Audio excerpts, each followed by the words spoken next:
Three, two, one. Hey guys, welcome to the Hitting the Curbs podcast, episode 23. I'm at a random lake house in Georgia, and Barley is at his house on his phone. But with that said, let's kind of get into the NASCAR action of the week at Atlanta Motor Speedway. So it started off with kind of the main topic of rain coming. And that's when we saw the action ramp up to consistent three-wide racing at Atlanta, where what we usually see at Atlanta is single file all the way against the wall, and then maybe the leader would pull out or the second guy in line pull out and make a move for the lead. But since rain was coming and we saw everyone trying to get up front, we saw Michael McDowell stretch it 91 laps on fuel at Atlanta. That's just unheard of. And William Byron being able to bring home a win, and in my eyes, it's redemption for William Byron after he lost the opportunity to get his first win back at Daytona in 2019, where we saw Justin Haley pick up his first career win due to rain. But this time, rain will be the benefactor for William Byron. But what did you think of the race, Barley? The excitement. Some people saying we should have shorter races so this intensity picks up. Kind of. What's your takeaway? I certainly enjoyed watching it because they all knew they were going to halfway. They never knew when it was going to end, but they knew once they hit halfway. Once they hit about halfway, that's when action picked up. But it was pretty solid all the way around as well. It wasn't just because of because they had passed halfway. It'd been a bit of a dogfight since the beginning. So I like seeing it. The shorter races thing might work, but it could also end up leading to the same like sitting and waiting that we have, because I think the reason why the last 2 weeks have shown to be so good is because nobody knew when they were ending. Yeah. Because last week it got shortened by 25 laps. This week it got shortened by probably about 100. I don't know the exact number. But I can check. But yeah, as you said, well, last week they kind of knew when they were going to end. The only issue with that was they did it after strategy was already kind of put out there. So that was... Yeah, they knew it. Yeah. They didn't know it until halfway through the race, or a little before halfway. Well, yeah, and that's how we saw kind of the mix-up of Chicago. And yeah, so 185 laps out of the 260 got finished. So just about 85 laps to go. I think it was 85 laps to go. A notable thing is, as we said before, Michael McDowell finishing fourth, 91 laps on a set of tires and fuel, just amazing. Second place, Daniel Suarez could have got 3 in a row for Trackhouse since it gets first, second. J.J. Yaley, I think there's the story of the race, was able to, have a good qualifying effort, out-qualified, Daniel Suarez, Stenhouse, Jones, proven plate track guys, and was able to finish 7th on the day. Justin Haley backing up his second place finish at Chicago with an 8th place finish. And then finally, Ricky Stenhouse Jr., another notable, in 10th, Gilliland 16th, and then finally we have Dillon and McLeod 19th and 20th. So a bunch of underdog runs. But the points lead, that's what we got to talk about. Byron second in points, 9 points back after Chicago, after Truex had a very bad race there at Chicago, finishing in, I think in 31st, if I'm not mistaken. And then today, he had a toe link issue. Or not today, but during the race, he had a toe link issue, finishing 29th. And just not the day you want to have it if you're part of the Truex camp. And that allowed Byron to have a 21-point lead on Truex and a 36-point lead on Busch, who are your top 3. So we're just past halfway. We're going into New Hampshire, I think Pocono. We have 2 road courses coming up. A wild schedule. Out of the top 3. Byron, Busch, and Truex, who are you sticking with through, these wild races? Through these few races, I think you got to stick with I think you got to stick with William Byron. He's been the most diverse Hmm. winner this year. I believe he has 3 wins on the season. The Four, only person to have three. four. He has The only four. This person to week is have four. 4 wins on the season. Yeah. I'm trying to think. Well, he won at Vegas, Phoenix, Darlington, and Atlanta. And I don't want to take away his wins, but his last two wins came when, the top four wrecked each other, like Truex ran into Logano, and then Chastain the field, and then Atlanta rain shortened. So the last two wins That's for it. William Byron, in my eyes, weren't really, they're legit because he did get in victory lane, but they're not really, like, oh well, he was out there to perform, and that's how he got the win by dominating. I I think feel I like think it's just at the right place at the right time for both for Will by for both those races, which he got the win deservingly.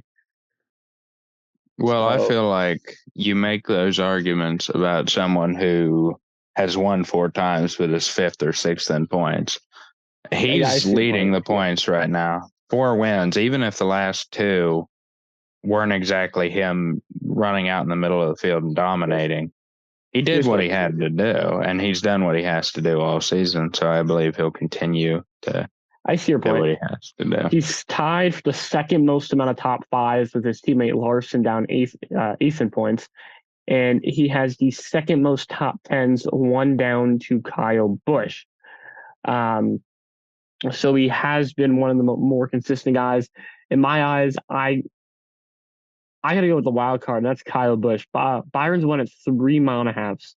I know one of them's down plate track, but Kyle Busch has been able to win at Gateway. He's been able to win at Talladega, and he picked up his first win on Fontana. Those are three completely different tracks. You got the 2 mile oval of Fontana, um, which might not be coming back, but we'll get to that later. Then you got the biggest track on the NASCAR circuit, Talladega, 2.66 mile oval. And then finally, you got Gateway, a track that's very similar to Phoenix. So if you're talking about diversity, you got to go Kyle Busch in my eyes. Yeah. That's just my takeaway. Most top tens, second most wins on the season. Um, with that said, let's move on. No, before we move on, I Move want to on. talk Okay. about the bubble. The bubble. Oh, Uh, thank you for thank you for yeah, reminding me. We have to talk about the because bubble. Ty Gibbs, who was in after the Chicago Street Course, is now fallen 26 points down Three with spots. Daniel Suarez. 3 spots, yes. Yep. Down from 16th to 19th. Daniel Suarez still in 15th, still trying to hold strong to a playoff spot. He's +3 right now. Michael McDowell is also +3, with Bubba Wallace also falling out of the playoff standings for the first time this season, I believe, or at least Yep. the first time since Daytona. So Uh, before you continue, so here, here's all the guys on the cut line. So Wallace lost 2 spots down to 17th. Bowman lost 2 spots down to 22nd, and Ty Gibbs lost 3 spots down to 19th. Those are the biggest drivers who fell down the standings. Now the movers, Daniel Suarez moved +2. He's tied with McDowell on the bubble, which McDowell also got +2. Both guys being in the top five. Then Wallet again, and then Allmendinger moves up +1 to 18th, and then Austin Cindric moves up +2. So a lot of, again, big moves on the cut line. Not one spot from 15th to 20th did not have a different driver, or did have a different current, driver from last week. Currently, the cutoff extends from Suarez at 15th, who is +3, all the way down to Chase Elliott in That's minus 23rd, 60. Race who is back, yeah. -60. Yeah, that is the cut for a race back. But I we're seeing a huge fight this season at the bottom of the playoff standings, which I'm really enjoying watching every week. Suarez, McDowell, Wallace, mhm. Allmendinger, Ty Gibbs, and to a lesser extent now Bowman and Elliott try to Yeah. fight their way into the playoffs, because Bowman and Elliott are finally in a situation where they're probably going to need to start. I mean, they Yeah. have a time to point their way in, but they need a win. Bowman just doesn't seem the same after the injury. Like I saw, if I think it was weeks, months ago. He had his horrible injury, flipped, came back a week later. or came back a few weeks later, but he just hasn't been the same. But Elliott seems right back on his feet. I think, if I'm not mistaken, I'm trying to think. Elliott is one of the most Yeah, consistent drivers I this think season. he's third for the best. He's third of the field, best average finish. I think 11.8. Yeah, he's 11.8. So again, Elliott's been there. Yes. The only issue is that we're coming down to the cut line, and he has to get in victory lane, because he doesn't control his own destiny. Even though if he keeps getting these top fives, guys around him can win. And I feel like the only person below the cut line, like, sorry for Bowman, is Elliott. I feel like Elliott's the only one who could win. I feel like Watkins Glen is honestly calling his head, in my opinion. I think New Hampshire, Watkins Glen were his two best tracks at this end of the schedule last season. And I feel like those are his final two chances if he wants to win next week or at the Glen. Yeah. Indy's a wild card. Anything can happen. And then you, of course, have Were you talking about below the cut line? You think Chase is the only one who can win? I feel like only one who can win on a week-to-week basis. Okay. I feel like you can't say that about Bowman anymore, but I feel like Bowman, he has to. It would be interesting if he could win. I just feel like Elliott's the only one who's been proven he can win anytime, anywhere. Everyone else, well, they kind of got to hold off, and maybe a Daytona, any of these guys can win at, And Chase Elliott's having a championship caliber season. Just unlucky. Bowman's not. Yes. So, and one more thing I'd like to point out in the points before we move on. Austin Dillon is down in 29th in points. He did have that 35-point. He did have that 35-point penalty. So if we, it was after Martinsville, but if we put that back, he would be. He only goes up one position. No, He would be a 335-point penalty. He would be a 300. Yeah, you're right. He would just be ahead of Eric Jones. So, I mean, what can you say? I remember you talking about Kyle Busch being championship caliber. He's running third in points, while his teammate is down in the bottom 5 of drivers who have made every race. Yeah, it's just not looking good for him this season. I think for Childress to continue to build up, I think it's time the conversation starts. Is Austin Dillon worth it? I see your point. Well, no, wait. I'm trying to get this right. I think it's actually 75. Sorry, I'm looking at the wrong thing. It was 75 back for us. Was it a 75? So he would be at 330.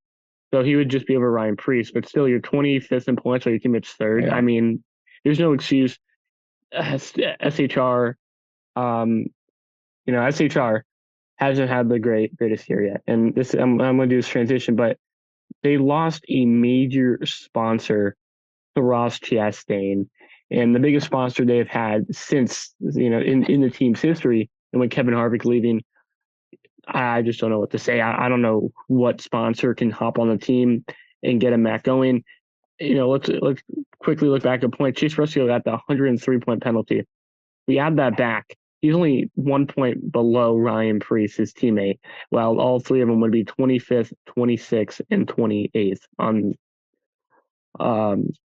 the point standings, just for Todd Gilliland separating the three. And then you got Kevin Harvick, who early on was able to consistently keep it inside the top 5. He's now 9th in the standings, but that team is going to struggle, and I can bet you now that team will be downsizing, and just maybe I think I might even go next year, 2025. So the year after Kevin Harvick retires, I think they're going to downsize to 3 cars, maybe even 2. Kevin Harvick retires this year. That's the year after. Yeah, well, the season at 2025. There you go. Yeah, but no. Stewart-Haas Racing for the last several years has been operating as 2 operations. You have Stewart-Haas Racing with 3 cars, then Kevin Harvick Incorporated coming back and just running that 4 car. Well, no, which isn't that. That's just the feeling of it, because Kevin Harvick has been able to get something out of those cars that none of the other drivers have. Mm-hmm. Kevin Harvick brings in sponsorship, consistently drives the best Stewart-Haas car every week, while the other ones can bring in sponsorship. I mean, Almirola with Smithfield, but how long is Almirola going to stay around for? Yes. Ryan Preece isn't bringing in much sponsorship. I can see him. Chase Briscoe's bringing a small amount. I think it's High Point. But and then Rush Truck Centers is a sponsor that's been staying with them. But to your point, the issue, like you said, it's just two different organizations running Stewart-Haas, like two different people. It feels like it. If you take their whole team, Cup and Xfinity, it is 4. Okay, Cole Custer, his dad is in the team, and that's why he is there, being funded by Haas Automation. Then you have Gene Haas.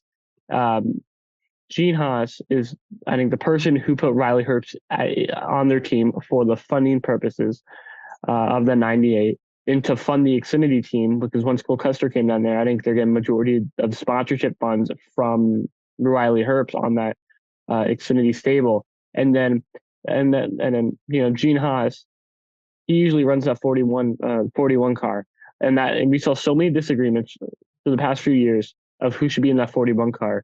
And when Gene Haas and Ford said no, they missed out on Kyle Busch, who's been able, originally didn't have any sponsorship, and that's why Joe Gibbs couldn't sign him, but has found so much sponsorship from and he's having a career rebound.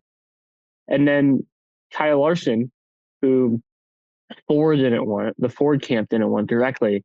But again, you're missing out on a talent who was able to win a championship just a year later. Just imagine if you had Kevin Harvick next to Kyle Larson on that championship run. I mean, they've been missing out on drivers left and right, and it's been haunting them. It's haunting them right now. Yeah.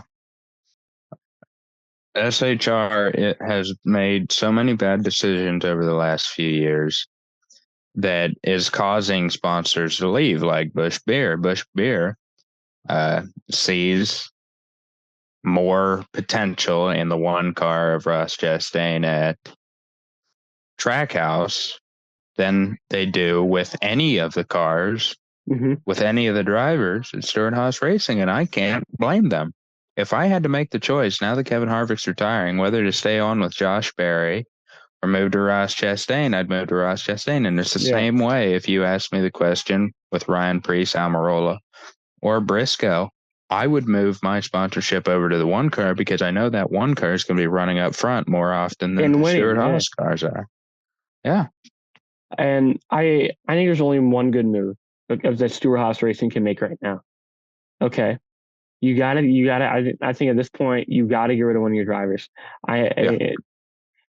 There's a whole fiasco going on with Front Row Motorsports, not Front Row Racing, that has 3 caliper drivers. Michael McDowell, who's known for his underdog runs and for keeping the car clean. Todd Gillen, who's had an explosive sophomore season, and is running 26 in points. That might not show the whole picture, but he's been in 3 different teams. He's been in an open team for Front Row Motorsports, not even the regular team. Okay, so I would even count that as being a Front Row Motorsports car. Rick Ware Racing has been in the 51 and the 15, and being in Front Row Racing or Front Row Rick Ware Racing, I'm mixing up the 2 names. Being part of Rick Ware Racing, he's gotten the worst of the 2 cars. JJ Yaley has been getting the better cars because JJ Yaley has been being able to bring more funding with his sponsorships because Todd Gillen was the last second addition to that team. So, I mean, you got to pick up one of those 3 drivers if you want a chance. Maybe Riley Herbst has shown speed, but not enough. Like I know he has one top 10 in his first Cup Series start, but that was a plate track. So again, you never know. But it just looks more you likely. mentioned how points don't tell the story. Like you just said, he was 26th in points. What can tell the whole story is where all of his other competition is at in points, and that being he is only 6. Yeah, he is only 6 points behind Ryan Preece, who is the next highest Stewart-Haas car behind Kevin Harvick. and ahead of Eric Almirola. And Chase Briscoe would be right there. He's literally Mm-hmm. in a worst equipment car, being able to be in a sandwich of those three drivers. And it just shows how talented he is. And then, of course, we know Michael McDowell is currently in the playoff bubble, and we know he doesn't have a contract for next year. And he's in the playoffs in a front row motorsports car. If you told me this 2 years ago, I would not believe you. If a front row motorsports car was able to make it in on points, I would have called you crazy, even after the Daytona 500 win. But that's, talking about contracts. Corey LaJoie signed a multi-year contract extension with Spire. Yeah, maybe he was looking for greener pastures after having the opportunity in the 9. And then, the 9 didn't work out. So Spire gained a sponsor from multi-year Gainbridge, big sponsorship for them. And he hasn't signed it yet, has he? I thought that was it. just. He has. It. Yes. Via Jordan Bianchi. So Jordan Bianchi gets all the scoop beforehand. So, or they're working on it. Sorry, but they're expected. So I think that deal's close to at least done, because I don't see where else Corey LaJoie could. And the sponsorship Gainbridge, oh my God. Like, everyone's saying, oh, well, Andretti's coming over. The Spire owner says he's not selling the team. So could we see like a Chip Ganassi scenario where we maybe see Andretti Spire, motorsport? I don't know. If Andretti comes over, picking Corey LaJoie as their driver is not the worst thing they could have done. I mean, just got to get rid of Ty Dillon, but that's get rid of Ty Dillon, put in Colton Herta. No. Okay. No. Put in Carson Ozavar. Put in Marco. Carson Hocevar would be good in that car, though. You're all right. I'm going off the Trackhouse. I forgot to mention this, so I just want to bounce back real quick. But they have enough funding for another car. Really? Well, if you think about it, Chastain has a full year of funding, and now 18 races is going to Busch Beer. So I put this on Twitter earlier, or a few days ago. I get you the 91 making more regular races, or the 97. I put names like Chandler Smith, who's had the Xfinity Series experience, or even Sam Mayer, who's had years of Xfinity Series experience and has shown speed, has made I think, if I'm mistaken, a 1 Cup start. Don't quote me on it. But even Carson Hocevar, like, I don't know what Trackhouse is going to do with the additional funding, but I say, why not open up another car? Why not? I'll tell you why not. They don't have a charter for it. Why would you run a third car if you're not guaranteed for it to? I mean, it would probably make every race besides the 500. Yeah, and the payouts are lower for non-chartered teams, so they wouldn't be making as much money. But when it's a fully funded car, it doesn't matter that much. But the one race a year that they would have to worry about is Daytona. The Daytona 500, because even that Talladega. Daytona 500. Well, yeah, even Talladega some years. But if they miss out on the Daytona 500, their season's done. Boom. Practically. Yeah, the driver's shot at making the championship is over, unless they end up trying to make a driver change and put him in for a Rick Ware car, which I could see happening. But I know I could see him make a few starts, maybe, like, because they are affiliated with, if I'm not mistaken, RCR. I could see him in a way, put a Sheldon Creed in their car for a few, like a 97 car for a few races. It would I think what they could do is have 9 to 9, like, again, 9 or the 1 to 99, 97 to 91, and have the same crew of the 91 do the 97, because I know the 91 is special and it's a developmental car. So they don't want to just put any driver in there. But I hope with this additional funding, they're able to keep it. But another issue, the admin health is also leaving. So, or they're having talks with other teams and Trackhouse if they should stay or not. Now Trackhouse doesn't need really admin health. So we'll see what happens. But I would love to see Trackhouse open another car. I would love to see 23XI open up another car. I'd love to see front row. I would love to see more cars in the field. It's just, is it worth it? The issue is that NASCAR would have to pay back its charters, and NASCAR would have to pay back a lot of money, because you don't know the cost for charters. So This is the same reason, Dale Jr. said earlier in Series XM. This is like he's not actively looking for a charter. And maybe if one presents itself, like maybe like it did for Chip Ganassi, how Trackhouse just presented itself, and he was able to sell the team. He wasn't looking to sell the team; it just happened. Mm-hmm. But I think we just got to get this chart system out of here, and so we can get more consistent additional teams in the races. Because I can see road courses being filled with ringers. I can see 23XI starting to run road course ring. They are, aren't they? Kobayashi. Kobayashi, Indy. The only way I can see them having a third consistent car without a charter if it's Kurt Busch comes back. Because I think they would grant it to him. Even without a charter, I think they would run a full year of an unchartered car for Kurt Busch. Because I think Kurt Busch wants to come back for one more season of a hoorah for his career, Yeah. I don't think he got the true goodbye he wanted. But we did mention Sheldon Creed earlier. He is making his first Cup start for Live Fast Motorsports later this year in the Kansas playoff race. They haven't said if it's going to be an RCR prepared car. I wouldn't doubt it wouldn't be, if that makes sense. I do think it would be an RCR prepared car for Sheldon Creed, bringing a wheel and sponsorship over. Yeah.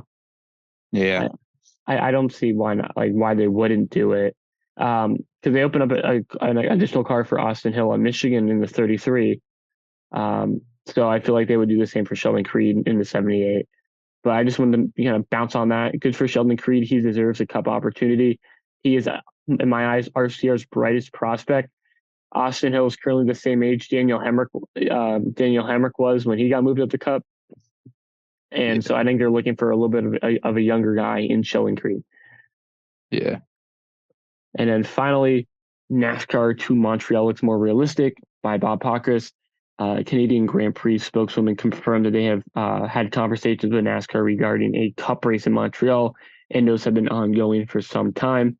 And I've been seeing in other sources throughout the week that what's going to happen is Sonoma will replace the Fontana date because Fontana has not been going as planned. They haven't even started on construction yet. They've started on just tear down. And we will have a spring Sonoma race, which a lot of people's been asking for just for the scenery alone. And then the slot, I think it's the second week of June that Sonoma was in. There will be the Canadian Grand Prix, which would be right after the F1 weekend, which is actually pretty realistic. They would just keep everything up from F1 for NASCAR, and I think it just works perfectly that way. And I know it's another road course on the schedule, but I'm not against it. We've had this many road courses during COVID, and then when Daytona road course got added, if I'm not mistaken, I'm all down. I'm down for it, 100%. Yeah, I definitely think that NASCAR going to Montreal is a great step forward. It's a must. Yeah. There's so many Canadian fans. Yeah, it has been over 60, 65 years, I believe, since NASCAR last raced in Canada, which not a lot of people know NASCAR raced in Canada. And a funny thing about that race is that it was Richard Petty's first race. His first race was not in America. But NASCAR going back to Canada has felt inevitable several times. Through the 80s when they were talking about the LR series in the early to mid 2000s when the Busch series started running at Montreal. But NASCAR's never fully taken that step to go there. And I think it's time now that you have a car that can run road courses, that can run street courses. You got to take them there. Canada is too big of a market for NASCAR to be missing out on. I think they even should go back to Mexico City. They used to race there as well in the Busch series. The last winner was Cup Series regular right now, Martin Truex Jr. So I would like to see a race overseas, not just in Canada. I would love to see a race for the Cup cars at Suzuka, like they like they went one time at Silverstone or Brands Hatch or something like that. I would love to see international races. I don't want to see more road courses. No. Unless it is international. I think we have, in my eyes, I think we've reached enough road courses in the U.S. I feel like the only need to have more road courses would be for branching out international, and I think that would be honestly a good excuse for them. Because I know a lot of people don't want more road courses on the schedule, but if there is a need, which we need to go to Canada, in my eyes, then I say let's do it. You don't even have to run road courses in European countries. That's the thing. I know the Netherlands has a oval. Twin Ring Motegi, I believe, is still open in Japan. There's ovals in Australia. There's ovals in Mexico. There's ovals in the United Kingdom. I mean, if you want to branch out, like actually branch out, you have those options without adding more road courses. You're just going to have to give up some mediocre races, with races like Texas, races like Dover, races like. And the issue is the track contracts. I think that's one thing holding NASCAR back. Again, I feel like a way you can work around this is like, you know how SMI sponsors COTA. Why not do Montreal? I feel like SMI would want to get their hands all over that, get all the revenue from Montreal. But you know, we've kind of had enough time on the subject that we have to move to IndyCar. So Simon Pagenaud is out. In IMSA driver Tom Bloomquist, who's won the Daytona 24 the last 2 years. He's in for Toronto for his IndyCar debut. For Simon Pagenaud, he is ready, but IndyCar has not cleared him to race. You know, what are your quick thoughts on them not, you know, maybe putting Connor Daly in after what he was able to show being his own teammate in his first start, and putting a guy making his debut? It's a little perplexing. Bloomquist does run for Meyer Shank in the IMSA series, though. I can see why he would want to put in one of his own guys, but Connor Daly would have been the way to go. I mean, he's not the greatest road course driver, but he outperformed Elio back in at Mid-Ohio. I think he could probably outperform Elio again this week in Toronto. But I don't see why Meyer Shank would make somebody drive the car that's in their debut. Like, I mean, it's cool, you know, it's like it's really cool, but I think cool is gonna give you good points, you know. Yeah, cool doesn't win races. Skill does. And Connor Daly has more skill in an Indy car than Tom Bloomquist does, at least my opinion. And I see this happening, like if and only if IMSA was going to head to Toronto, but IMSA isn't going to Toronto. So if they're having a doubleheader weekend, okay, that makes sense. You already have the driver there. Why, you know? But they're not even doing that. So I don't see the reason why. No. But then let's move on to our final topic. Formula One. The Formula One race was action-packed with Max Verstappen winning another race, but the most of the eyes were on McLaren. Oh wait, before we move on, sorry. IMSA's going to Canadian Tire, so they are going to Canada.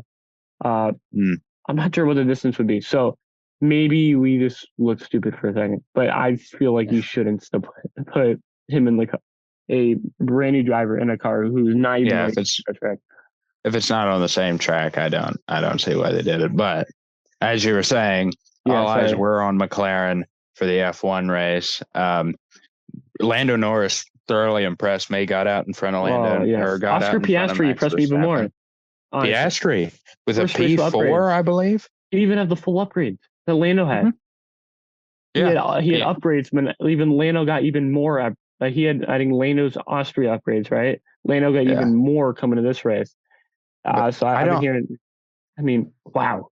I don't think we can disregard Lando. Anybody who has been able to pass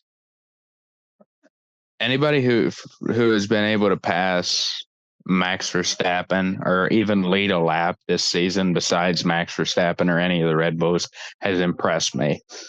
I think that's like 3 drivers this season who have actually led a lap, not in a Red Bull. I believe it's Leclerc, Lando, and Fernando.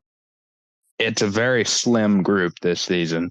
Those 3 drivers impressed me, and Lando Norris impressed me. And McLaren, from how far they have jumped since the beginning of the season, after their performance in Brazil, they're up there in the talks with Mercedes, Ferrari, and Aston Martin. I feel they're finally starting to pick it up. It took them until about mid-season to do it, but they're really in there now. Another thing you're not touching on is that Lando was able to hold off Hamilton on him. With Hamilton having on the soft tires, I do feel like it was the right move towards the end of the race, but I would really have liked to seen him put on the soft tires and try to go after Max Verstappen, because in my eyes, those two were equal on pace until the DRS came in, and we know how good the Red Bull is on DRS, and I think that was the only factor that if there was if they had the same kind of DRS power, I think that would have been Lando Norris's first career win. But due to how good the Red Bull is in DRS, that was the issue. I feel like any other condition, rain, I feel like we would have seen we wouldn't have seen a Red Bull win. But then again, we did see another Red Bull win. And we got to talk about the midfield battle and how close it's been able to be. We've seen McLaren with the new upgrades being able to contend for second with McLaren, and we've seen kind of a backstep with Aston Martin now being on the same levels of Ferrari and Williams. What's your take on those teams going up and down the grid? McLaren going up the grid is obviously due to the upgrades that they've been bringing, as well as driver talent. I mean, they have 2 of the youngest, most talented drivers on the field. They have Norris and Piastri just leading them to the front of the field. It's been a slow trek all season, but now they're finally there, and I think they're going to stay there. This is the McLaren that we saw in 2021, 2020. This is a McLaren that was always contending for podiums and stuff like that. I feel like that's the McLaren we're seeing right now. Aston Martin, I feel like was never the greatest car, or it might not have even been the second best car, but Fernando Alonso drove the wheels off of it. Mm-hmm. And Lance Stroll has kind of not really done much with. I wouldn't say kind of, just hasn't done much. Yeah, I mean, Fernando's been carrying the team. Even before, I would have called Mercedes the second best car. They were second in constructors because Lance Stroll was not picking up the same weight that Fernando has, because Lewis and Russell are pretty even. Piastri and Norris are pretty even. The gap from Fernando to Stroll, it's bigger than most of the other partnerships that you're going to see in the midfield, because I feel like you have the Mercedes duo that's pretty solid together. McLaren duo is pretty solid. The Ferrari duo is pretty solid. And you have Fernando. And I think Fernando could be put in the middle of any of those driver pairings, but Lance Stroll is definitely at the bottom of all of those driver pairings. Definitely. And, kind of sucks seeing Aston Martin on the back foot, because we thought they would be the main ones contending with how good they were early in the season with Red Bull. But now it just seems like no one can contend with Red Bull. At least Max Verstappen, everyone's been able to contend with Checo with how bad his qualifying is. And then kind of on the back foot of, how bad Aston Martin has been, Williams has been able to really get up the grid. And I feel like Logan Sargent is really developing as a good number 2 to Albon. What do you think? Yeah, Logan Sargent, throughout his development this season, still no points. Mm-hmm. He's been closer than De Vries has at getting points, but so he's not the worst rookie in the field, but there's still a lot of progress to be made. But I think that having an American on the grid who is learning, who is developing, is a great thing for Williams. It's a great thing for F1, and it's a great thing for American F1 fans, because we're seeing this driver prospect learn from Albon and be able to start challenging Albon on pace. I mean, it'll be fun to see where Logan Sargent goes next with the pace that he has. Definitely talking about pace of drivers. Nick DeVries certainly didn't have the pace that Red Bull wanted, and he got dropped from AlphaTauri. And funny enough, he got dropped 90 minutes into Ricardo's tire test. So while Ricardo was at Silverstone, he probably already knew before then, but it got officially announced that he was back. Again, some people are saying, "Oh, why don't you give Nick DeVries the full season?" In my eyes, it's because he's not really a rookie, and I got to agree with what AlphaTauri and Red Bull's been Red Bull's been saying, but what Helmut Marko has been saying is that he has a Formula E championship, he has an F2 championship. He's been able for years to drive tests, multiple tests. Probably was the best reserve driver on the grid for how experienced he was just developing the cars in the sim, and with his background in Formula E and F2. I feel like he had his chance. He really didn't prove anything. I know AlphaTauri is the worst team this season, but he really just hasn't shown anything compared to his teammate. DeVries is no slacker. I wish they would have given him more time, but they are trying to get him ready for inevitably when Checo is out at Red Bull at probably the end of the season. They're trying to get someone else, like a number. Well, Checo's out in 2025, but again, contracts for Red Bull aren't really solid. Yeah, contracts are not sound. That's why I'm saying Checo's out at the end of the year. I mean, you can quote me on that at the end of the year if I'm wrong, but I would say Ricardo is being put in because they don't want him to have a whole year gap of experience. I don't think they plan to do it this early, but Checo's just not been on pace. DeVries hasn't been on pace. Ricardo is their guy, and if Ricardo can start churning out better results even that Yuki Tsunoda has been doing, I feel like it would be a win for Red Bull, and it would have been the right decision. I remember talking on the pod a couple weeks ago about how when these rumors were flying, the only person I could see them doing it for was Ricardo. Mm-hmm. So I'm happy to know that I was right, and that Ricardo has a seat in F1 again. And I see your point, and I feel like right now they're on like AlphaTauri is on emergency. They're trying to find someone to replace Checo, as you said, and they already saw that Nick DeVries, wasn't the guy, and so they want to get Ricardo in as fast as possible. Ricardo wanted to come in at the end of the season, I heard, but again, as soon as possible for that camp, and I hope Ricardo does good. This is his last shot in my eyes, and again, a lot of people's eyes, that this is the last chance to make something happen. So that's just my take on it. Yeah, definitely. And with that said, I do want to get into the tire test. So many people are saying, "Oh, Ricardo, this lap would have been on the front row. It wouldn't have." Okay, I don't know where that started, but it wouldn't have. He was testing on harder tires, so he was 7/10 off on the harder tires, and he would have actually been right. He would have been in Q3 right after the Mercedes. But it's very impressive. It's very impressive what he was able to do on a harder compound. I feel like, again, he would have been able to get pulled on that Red Bull if it was for the same compound. But my worry is with Pirelli now doing an even harder tire test. It's that the softs went over 30 laps in the Silverstone Grand Prix.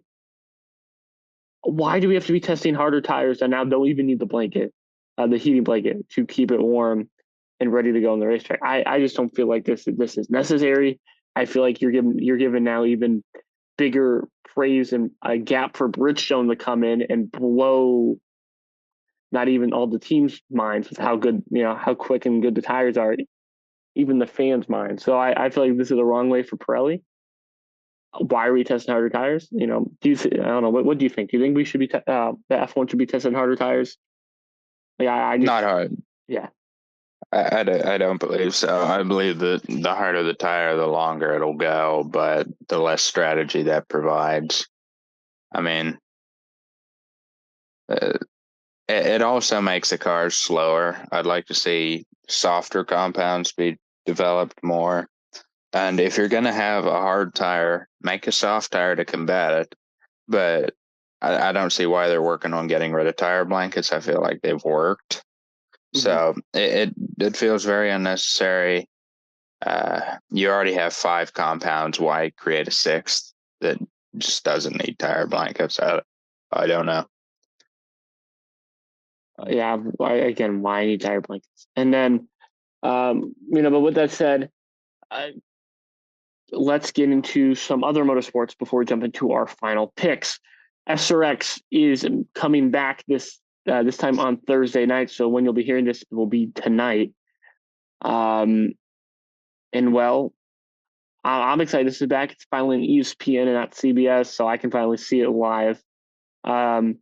And this year there is they've kind of took away the local aspect, which I don't like, but they've added some stars, a lot more Cup Series regulars such as Kevin Harvick, Denny Hamlin, Kyle Busch, Austin Dillon will be in the series. Even Brad Keselowski is going full time, and of course you got your IndyCar drivers: Castro Neves, Kanan, Newgarden coming in, and all. And his drivers of different calipers. Yeah. You have test driver Ken Schrader. You have Kenny Wallace, and many, many more. For this race specifically, yes, you're going to have Clint Bowyer, Marco Andretti, Paul Tracy, Kevin Harvick, Haley Deegan, Brad Keselowski, Denny Hamlin, Tony Stewart, Bobby Labonte, Ryan Newman, Ken Schrader, and Tony Kanaan.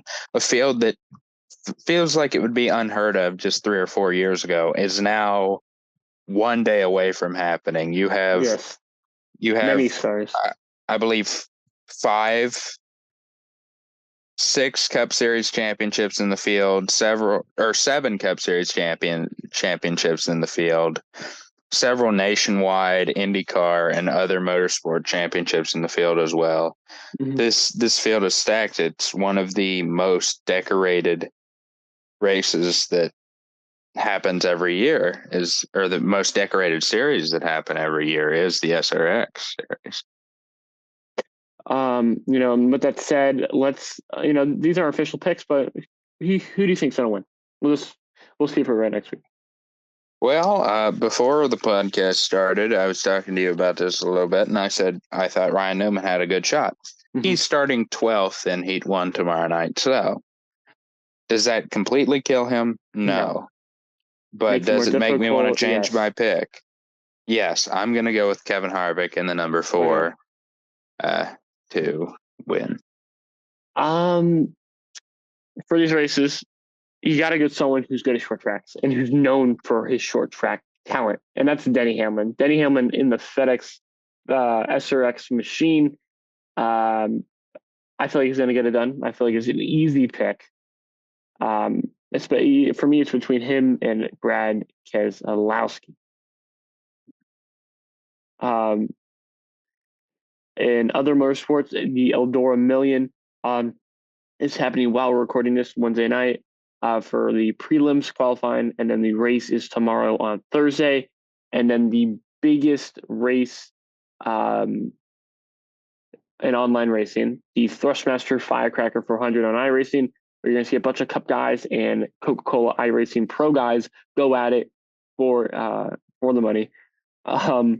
Qualifying again is tonight, and don't quote me on it, but I'm positive that either the race is tomorrow or the week after this. So a lot of action happening. You got on YouTube, you got on Flow Racing and ESPN if you want to check any of those things out. But let's get into our picks. So IndyCar is making its return from its off week at Toronto on Peacock. It is 85 laps or 151 miles. It will, if I'm not mistaken, it will have Indy Lights in a NASCAR Pinty series going before that. Who's your pick for IndyCar? We're going to dive into IndyCar. First, we actually got to randomize. Let's pick first while I get the random wheel out. So who is your pick? My pick. And why? Yeah. For Indy at Toronto is going to be the reigning winner, Scott Dixon. Okay. Not bad pick. Yeah, Dixon currently second in points, behind by 110 on Palou. But Dixon won here last year. He's an extremely talented racer, and he's very hungry. He hasn't got a win yet this season. I don't think he's got a win since his win here last season. I think you're right. Yeah, he got that historic win last season. I think he's just going to continue his legacy this weekend at Toronto. I'm going to pull a Hector on you and not go. I'm kidding. I'm not going to be boring. Okay. We're not boring on this podcast. Hector's not here, so we're not going to be boring. You know what? Scott Dixon was who was I going to pick? But there's another guy who I picked last week or picked 2 weeks ago, failed me. But I have confidence. You know what? I'm going nowhere with this. We're going to go Christian Lundgaard. Random pick, I know, but I feel like he's an underdog that can get it done at street courses. And he's raced all of his whole life on street courses. And that's why I got to go. Lundgaard. Yeah. Never met a person as blissfully insane as you are. Alex Blow was on the table. Well, you didn't pick it. But the favorite. With that said, due to I don't know how to solve this because David bailed out last minute, but Hector told us he was going to be here for a couple of weeks. So who do we give the first random pick to? Harley, David or Hector? David. Okay, Santino Ferrucci. Interesting pick for David. Not one I would have gone with, to be honest with you. Probably the same level as insanity as my pick. But again, you never know. I want to change my pick, but again, it's too late. And you can't make this up. Hector has Alex Palou. All right, everybody. So it's between me and Hector. So the person who picks Alex Palou every single week got it the week he's not here. How do you can't even make this up? You can't even make this up. Well, anyway. Let's go. Let's finish it off in NASCAR. The Crayon 301. It's 301 laps. You can tell 218 miles at New Hampshire. Barley, you're going to go first again. No, that would be you. Well, no, you're the guest. You go first. Oh wait, yeah, I won last week. Oh yeah, well you didn't win, but sorry, I forgot you were here. You were here last week. Yeah, I was here last week. I am going to go. I want to go Truex. He got pole here last year, but again, strategy plagued him. But he's doing better in this season. I'm going to go safe. Well, you know what? There is one man. I was going to go here, Gamarella. No, I'll go Christopher Bell. Christopher Bell. Easy pick, safe bet. Hasn't finished in the last 2 years. Hasn't finished worse than second here. Arguably should have won. But I'm going to go Bell. How about you? Christopher Bell was my original pick, so sucks. But I am going to take the 8 of Kyle Busch. Kyle's not been bad here at New Hampshire. And I think this year, with the momentum he carries from RCR, he's going to get his 4th win this week at New Hampshire. Okay, so I'm currently, if you can hear my clicking in the background, I am spamming the generate button. So you say a name first, and that will be their pick. We'll go with Hector. Not a driver. What? No, I'm trying to. Okay, Denny Hamlin. I swear, if Hector could win here, he could sweep the. Denny could win. Okay, and then next is David. Hector gets Denny Hamlin for a randomized. Austin Cindric for David. So David not picking up the scraps. Hector getting a little bit lucky.